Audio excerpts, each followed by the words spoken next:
আজকে আমি বানাচ্ছি রঙিন, পুষ্টিকর আর দারুণ মজার ফ্রুট সালাদ, যেটা দেখতে তো অসাধারণ আর একদম ঝটপট তৈরি করা যায়। তো ফ্রুট সালাদের জন্য প্রথমেই আমি তাজা কিছু ফল নিয়েছি, এগুলোকে কুচি কুচি করে কেটে নিব। এখানে আপনারা আপনাদের পছন্দ মতো যে কোনো ফল মেশাতে পারেন, যেমন ড্রাগন ফ্রুট, কলা, খেজুর, এগুলো দিলে আরো বেশি মজা হবে। আমি আজকে নিয়েছি আপেল, নাশপাতি, পেয়ারা দিয়েছি খুবই অল্প পরিমাণে, 2 থেকে 3টার মতো দিয়েছি মিষ্টি বরই, সাথে একটা মালটাও কেটে দিয়ে দিব। অনেকদিন হয়ে গেছে আমার পেজে কোনো বড় ভিডিও আমি আপলোড করি না, যার কারণে পেজের অবস্থা খারাপ হয়ে যাচ্ছে। তাই এখন আপনাদের সাথে কথা বলতে বলতে ফ্রুট কেটে নিচ্ছি। মালটার সাথে আমি একটা কমলাও দিয়ে দিয়েছি। এবার আমি সবগুলো ফ্রুট একসাথে করে নিব। এদিকে আমি আবার স্ট্রবেরি কাটতে ভুলে গেছি, তাই এখন আবার কেটে নিচ্ছি।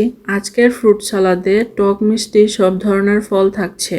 এটাকে আরো পুষ্টিকর বানাতে আমি এখানে এই সালাদকে আরো পুষ্টিকর বানাতে ছোট একটা ডালিম দিয়ে দিলাম। দেখতেও খুব সুন্দর লাগবে। এটা দেখতে খুবই কালারফুল হয়েছে, তাই না? সালাদটাকে ক্রাঞ্চি করার জন্য দিয়ে দিলাম বাদাম, তারপর দিলাম মধু। এখানে যদি কাজু বাদাম, আমন্ড আর চিয়া সিড দেওয়া যায় তাহলে এর পুষ্টিগুণ আরো বেড়ে যাবে। আমার কাছে বাদাম একটু কম লেগেছে, তাই আর একটু বাদাম দিলাম। দিয়েছিলাম কিশমিশও। এই তো হয়ে গেছে আমার মিক্স ফ্রুট সালাদ। আজকের মতো এখানেই শেষ। ভালো থেকো, সুস্থ থেকো।